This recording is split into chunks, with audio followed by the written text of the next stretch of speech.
Hello everyone, this is part 4 of chapter 1, topic resources and development. So student, we are starting part 4 resources planning. In previous part we read about resources development और हमने एक agenda 21 पढ़ा जो कि Rio de Janeiro की जो summit हुई थी, अर्थ समिट, उसमें एक एजेंडा दिया गया था. उस एजेंडा का मोटो था सस्टेनेबल डेवलपमेंट को फॉलो करना. तो अब सस्टेनेबल डेवलपमेंट को फॉलो करने के लिए रिसोर्सेज की प्लानिंग की गई. Resources planning is the widely accepted strategy for judicious use of resources. देखिए, जो प्लानिंग है वह किसी भी चीज़ की स्ट्रेटेजी बनाने के लिए ज़रूरी होती है. It has importance in a country like India, और इसकी काफ़ी इम्पोर्टेंस है इंडिया जैसी कंट्री के लिए, which has enormous diversity in the available of resources. क्योंकि इंडिया में बहुत सारी वैरायटी है रिसोर्सेज की.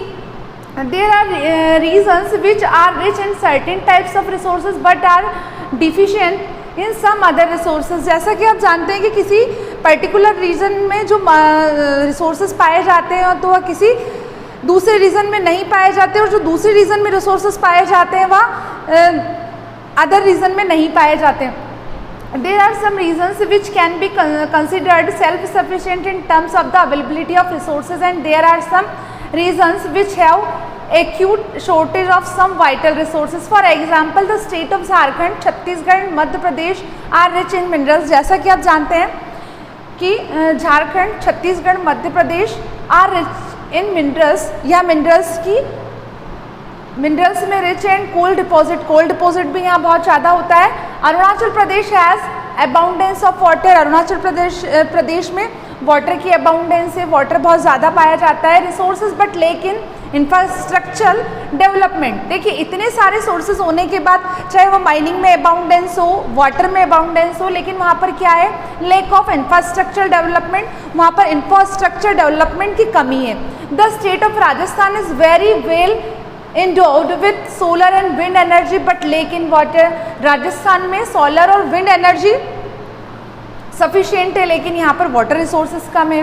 The cold desert of Ladakh is relatively isolated from the rest of the country. It has very rich cultural heritage but the deficient in water. Ladakh में cultural heritage है, लेकिन यहाँ पर वाटर की डिफिशियंसी है.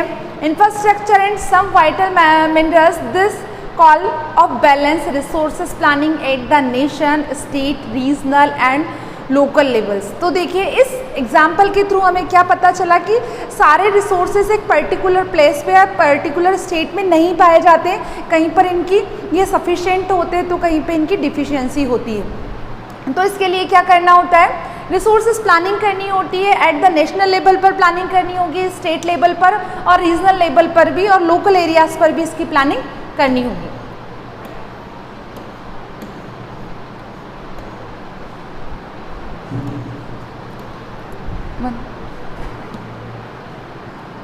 Resources planning in India. Now we read resources planning in a complex process which involves. देखिए, जो resources planning है एक complex process है. First, identification and inventory of resources. सबसे पहले हमें आइडेंटिफिकेशन करना होगा, इन्वेंट्री प्रोसेस फॉलो करनी होगी. Across the regions of the country के प्रत्येक रीजन्स, एक पर्टिकुलर एरिया का हमें आइडेंटिफिकेशन करना होगा कि वहाँ कौन कौन से रिसोर्सेज सफिशिएंट है. This involving surveying. इसके लिए हमें सर्वे करने होंगे. Mapping and qualitative and quantitative estimation and measurement of the resources. इसके लिए हमें मैपिंग करनी होगी, क्वालिटेटिव एंड क्वांटिटेटिव स्टेटमेंट्स पूरे करने होंगे, and measurement of the resources, और रिसोर्सेज का मैनेजमेंट करना होगा. Second thing is involving a planning structure with appropriate technology. अब जो रिसोर्सेज किसी पर्टिकुलर रीजन में पाए जाते हैं उनका हमें क्या करना होगा, उनको हमें कन्वर्ट करना होगा. जो टेक्नोलॉजी की हेल्प से हमें उन्हें एक यूटिलाइजेशन मटेरियल में कन्वर्ट करना होगा. इसके लिए हमें स्किल की नीड होगी, इंस्टीट्यूशनल सेटअप की नीड होगी for implementing resources development and plans.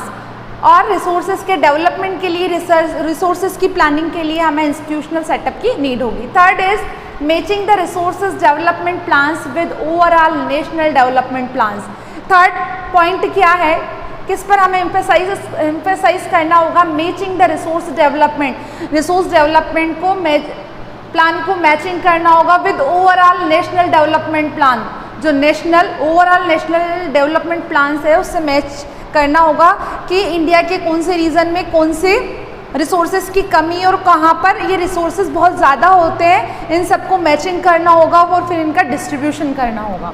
India has made concentrate efforts for achieving the goals of resources planning right from the first 5-year plan launched after independence। देखिए अब क्या हुआ, independence के बाद 1947 के बाद India has made concentrated efforts for achieving the goals. India ने sustainable development goal को अचीव करने के लिए रिसोर्सेज प्लानिंग की और उन्होंने इस गोल को किस प्लानिंग के थ्रू लॉन्च किया, फर्स्ट 5 ईयर प्लान के दौरान इसको लॉन्च किया आफ्टर इंडिपेंडेंस डे।